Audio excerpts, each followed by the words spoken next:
So there's this guy with long hair who was spotted sneaking into a house, clutching a knife. He went straight into this girl's room, and she's only 14, named Elizabeth. He threatened her and forced her to follow him. While they were on the move, they spotted a police car on patrol from a distance, and Elizabeth thought about asking for help, but the long-haired dude threatened to hurt her family if she screamed, so she was too freaked out to make a move. They eventually got into the forest and arrived at this tent, where a woman named Wanda, who turned out to be the long-haired guy's wife, greeted them. Wanda dragged Elizabeth into the tent and made her change into some weird ritual clothes. The long-haired guy then came in and insisted that Elizabeth take part in the so-called celestial marriage ritual. Elizabeth was terrified and tried to resist, but the guy was way too strong. She was forced to go along with it.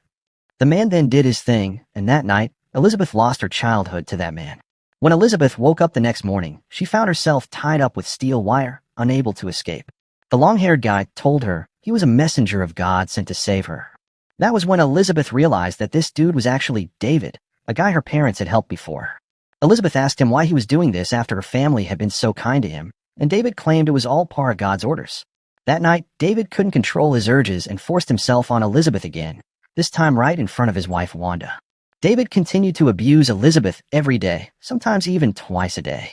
The next day, things got even weirder. David sat Elizabeth down, with nothing covering her, and started preaching some bizarre heretical teachings he claimed were from God. Poor Elizabeth was completely helpless and could only cry over her horrible situation. By the third day, Elizabeth had a plan. She decided to pretend to be nice to David and Wanda, acting like she had accepted her fate as David's second wife.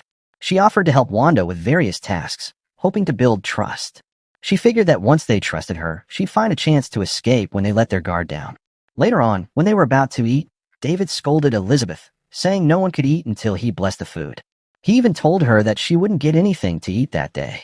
Elizabeth was starving, but too scared to argue.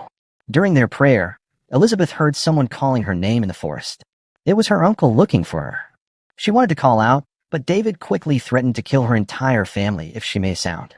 Elizabeth was terrified and remained silent. By the fourth day, Elizabeth was utterly devastated.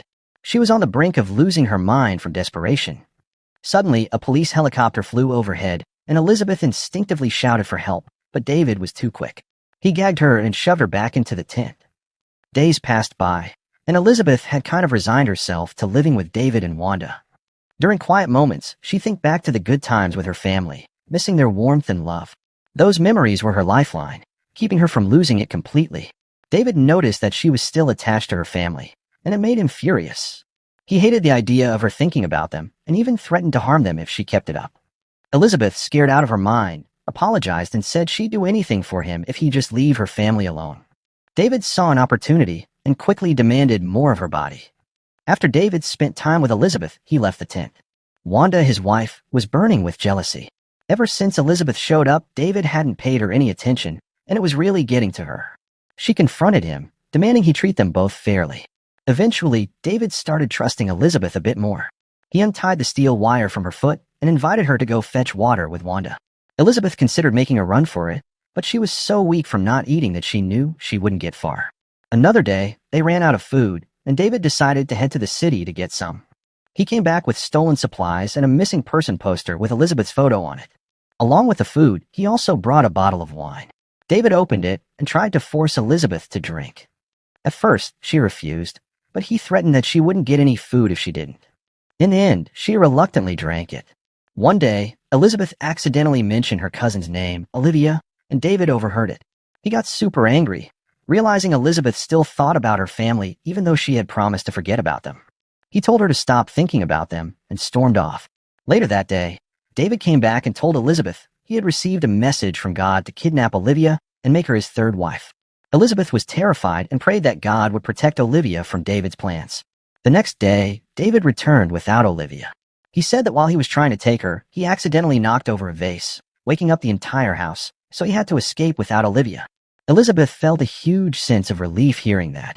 That night, David and Wanda were drinking, and Elizabeth saw her chance to escape.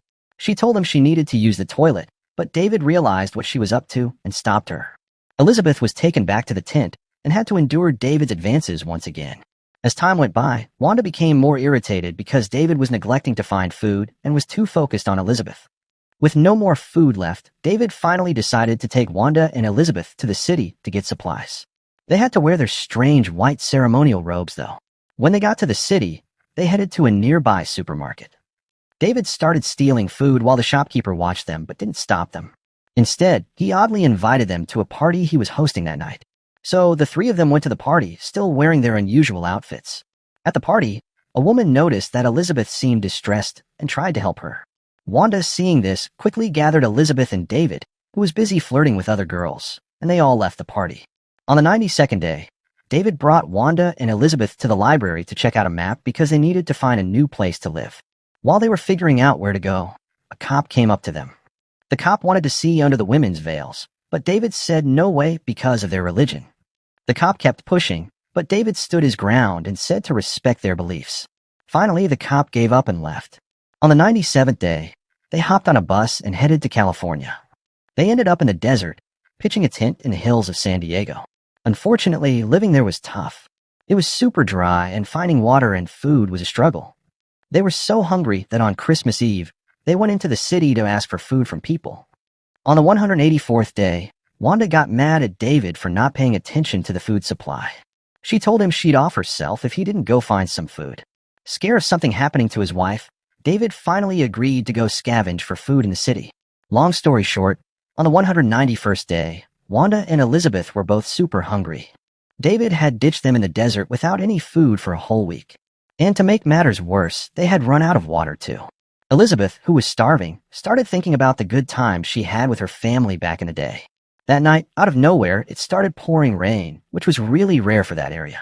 Elizabeth and Wanda grabbed a bucket and danced in the rain while collecting the water. Thank God for the unexpected rainfall.